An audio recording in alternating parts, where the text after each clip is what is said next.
Bom dia, amigos e amigas, bom dia, povo e pova. Daniel Nonato no aparelho com vocês, sabendo hoje, passeando em direção a Paracambi City, cidade de Paracambi, aqui em Japeri, Baixada Fluminense.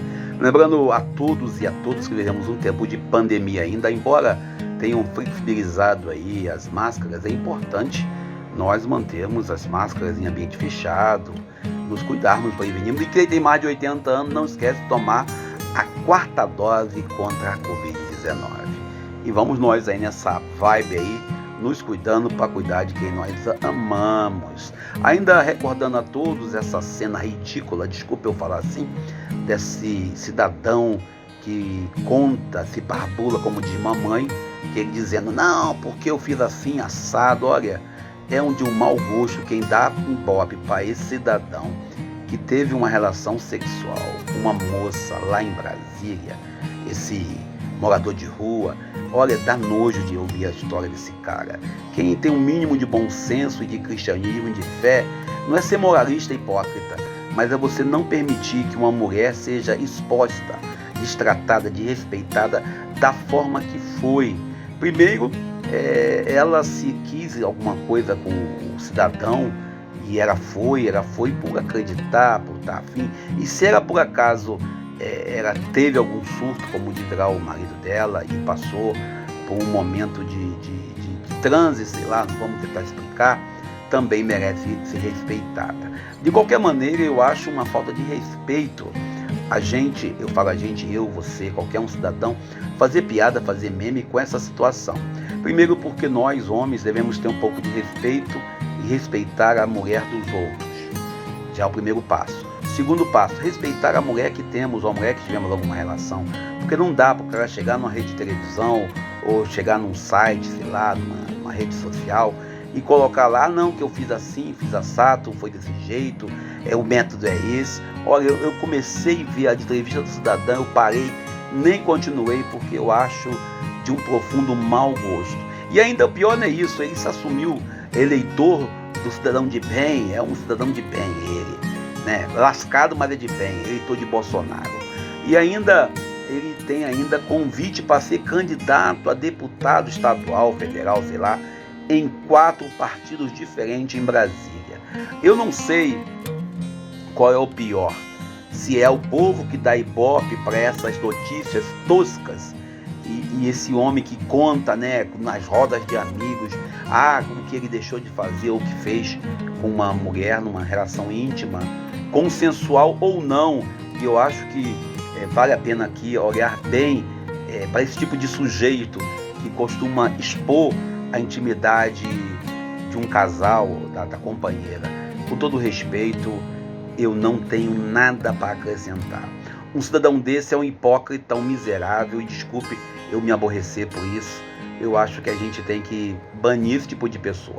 Por muito menos, a gente já baniu outras pessoas de rede social, já colocamos em segundo plano, já colocamos lá no cancelamento.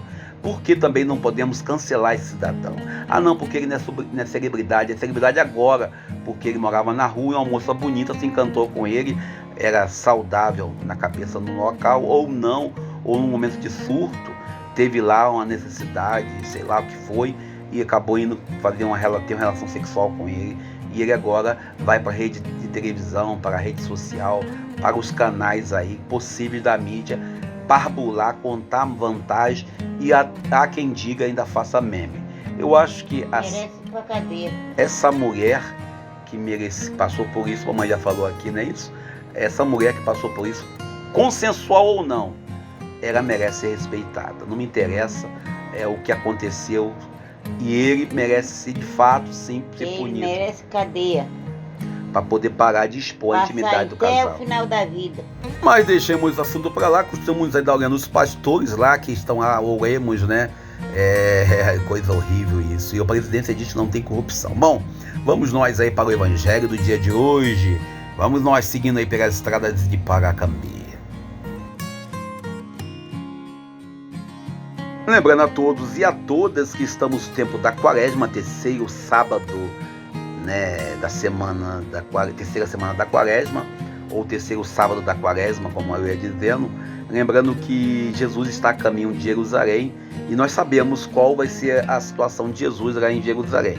Será crucificado. E hoje ele conta uma condição para entrar no templo. Ele coloca aí dois personagens que não tem nome. Quando o personagem não tem nome, a gente aprendeu lá com Pariléu, lembra de Pariléu? Que quando não tem nome, a gente coloca o nosso nome no personagem. Um homem se exibindo, dizendo que ele era cidadão de bem, que ele não é igual aquele outro, que andava lá atrás, humilhado, pedindo perdão, não levantava nem os olhos. É aqueles cristãos que às vezes acham, porque são casados na igreja, no cartório, na polícia, no exército, na aeronáutica, na PM, na marinha, sei lá, tem todos os sacramentos e fazem da sua vida uma hipocrisia social. E aquele outro lá, que às vezes pessoas que estão em segunda união, estão separados, estão vivendo situações complicadas, não porque escolheram, mas porque às vezes a vida pega cada peça no povo. Então nós temos aí dois personagens. Nós temos aqui, nesse tempo da quaresma, nós temos que olhar bem para a nossa atitude perante a sociedade. É comum nós temos invocações assim cada vez mais detalhada, né, de uns e outros aí, falando da sua condição. Por exemplo, de vez em quando eu pego alguns sites de alguns grupos religiosos, da questão da cristandade, não é isso? Ah, não, porque a Igreja Católica, a Igreja perfeita, a Igreja Católica é composta com as duas naturezas, a natureza do divino, a natureza do pecado, a natureza do humano.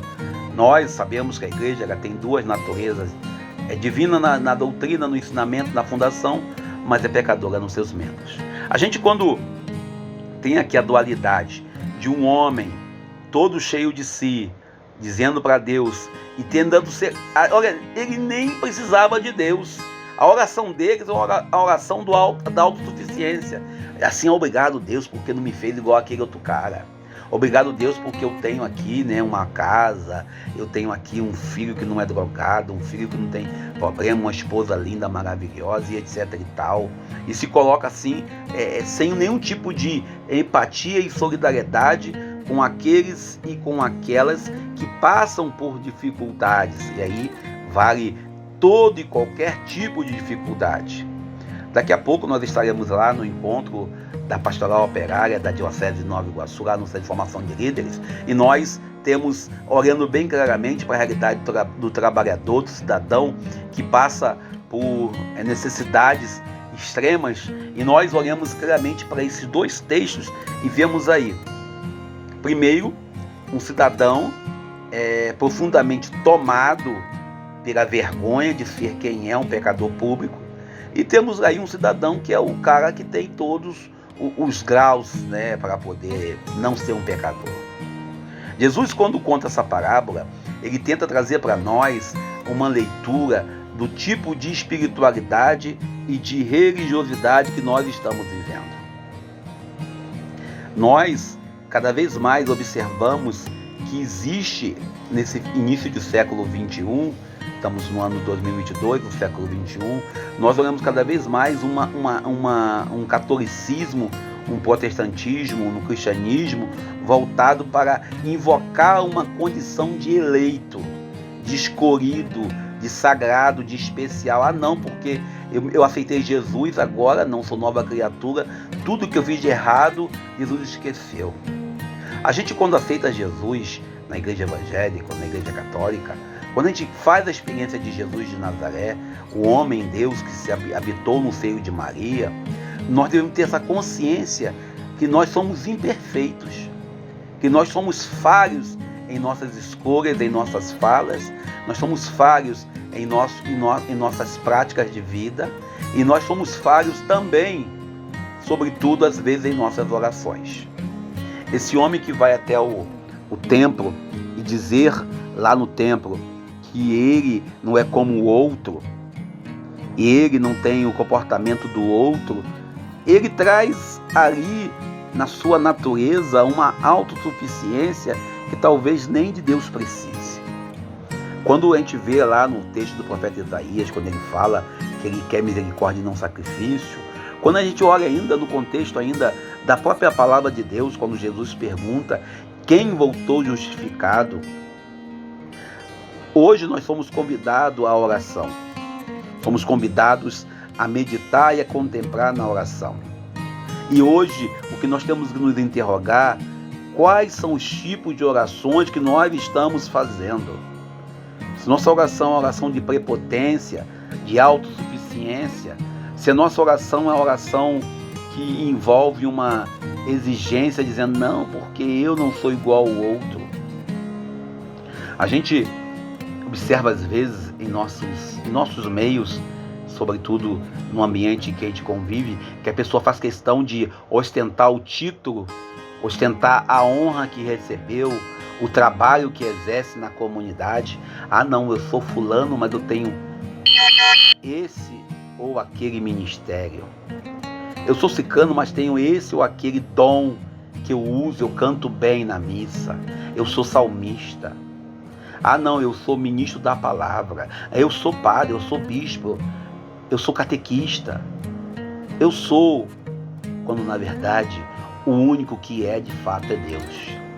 A gente quando ora, às vezes para a nossa prática, e no tempo da quaresma somos convidados a mergulhar nesse mistério, nós temos aqui dois homens.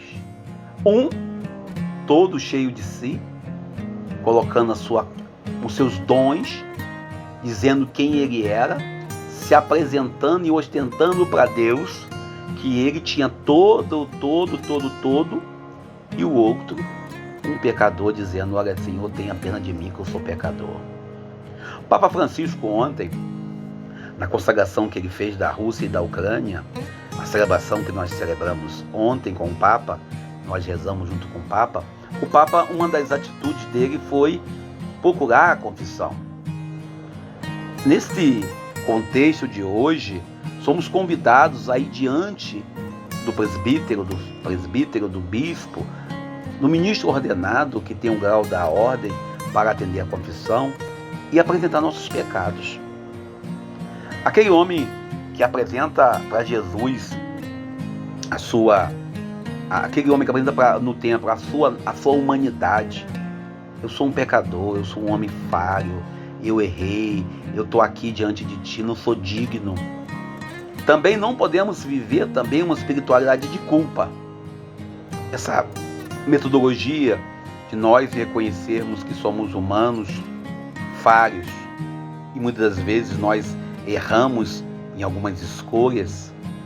Uma das coisas que a gente aprende quando fala do sacramento da confissão, quando a gente procura a confissão e expõe para um presbítero, para o bispo, para alguém, dizendo, olha, eu pequei aqui, não é para nós ficarmos refém da situação de vida, do pecado. Mas também não é para a gente se ostentar, olha, não, confessei e pronto. A gente conhece aí amigos e conhecemos pessoas que valorizam tanto o sacramento da confissão, não estão errados não, que confessam toda semana, se bobear todo dia. Mas o sacramento da confissão e esse reconhecimento dos nossos pecados perante a grandeza de Deus é um gesto de profunda humildade que nos convida e nos chama a entender que somos todos pecadores públicos. Somos todos incapazes de entender o projeto de Deus. O Evangelho de hoje ainda nos interroga e nos coloca na natureza daquilo que nós devemos buscar. Uma fé para nós ostentarmos, olha como eu frequento a igreja, eu vou na missa, vou no culto, leio a Bíblia, rezo o texto. Ou uma fé que nos leva a entender que somos mais pecadores, que nós precisamos muito mais de Deus, e Deus conta com a nossa devoção e com o amor porque Ele nos ama. Ele conhece bem a nossa natureza, Ele conhece bem a nossa falha e, sobretudo, a nossa falha, às vezes, com nossas escolhas, com nossas dúvidas, nossa insegurança. E aqui, Jesus conta essa parábola, a caminho de Jerusalém. Ele tenta trazer para nós essa dualidade e nos faz meditar e interpretar e nos faz perguntarmos que tipo de cristão nós somos. E que tipo de oração nós estamos fazendo? Que eu acho que é o mais interessante. Quais são os tipos de devoção que nós temos? Eu lembro, eu não vou dizer o fato, estive numa missa muito tempo atrás, muito tempo mesmo, em que alguém colocou um símbolo e falou: agora que eu botei esse símbolo, eu não vou mais para o inferno. Eu botei um escapulário de Nossa Senhora, agora eu não vou mais para o inferno.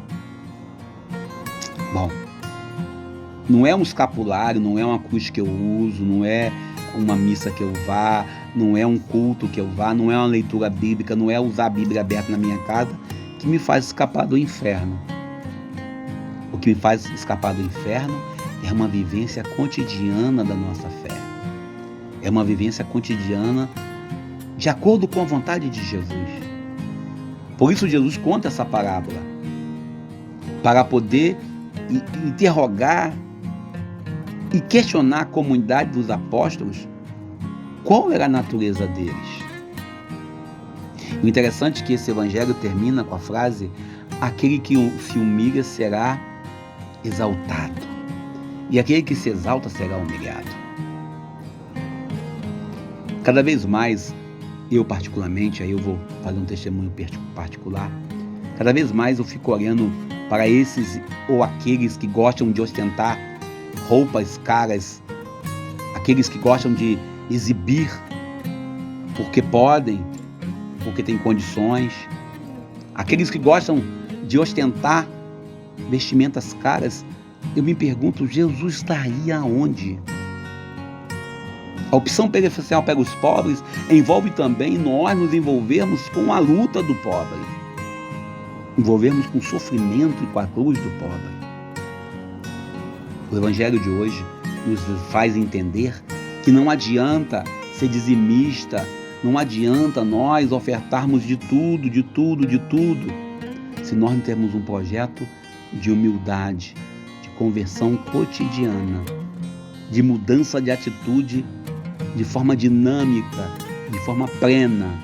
Não uma mudança apenas para ser visto na comunidade, mas uma mudança que envolve uma profunda consciência da nossa vocação de sermos outro Cristo. Por isso Jesus hoje conta essa parábola. Mas eu paro por aqui, agradeço a vocês pelo carinho, pela presença. Já estamos em Paracambi, cidade de Paracambi. Daqui a pouco vamos para Nova Iguaçu. Lembrando a vocês que vivemos um tempo de dificuldade, estamos aí precisando de um apoio. Vou botar aqui meu canal do Pix. Se você puder ajudar, eu agradeço pela sua gentileza, pela sua presença, pela sua paciência. Se você puder ajudar, se não puder também, reze comigo, reze por mim, para que a gente consiga um trabalho, um emprego, para poder manter a nossa dignidade. É muito humilhante um homem sem trabalho, o homem não tem honra, já canta Gonzaguinho. Mas eu vou parar por aqui, lembrando a todos que estamos vivendo uma pandemia, então, por favor, se cuide de quem você ama. Se tiver que tomar vacina, tome a vacina, não seja abestado. E eu vou aqui, rapidinho na missão. A gente se vê. Fique com Deus. E, por favor, se tiver que ficar em um lugar fechado, lugar onde você não tem como, use máscara. Eu sou Daniel Nonato. Bom dia, fique com Deus.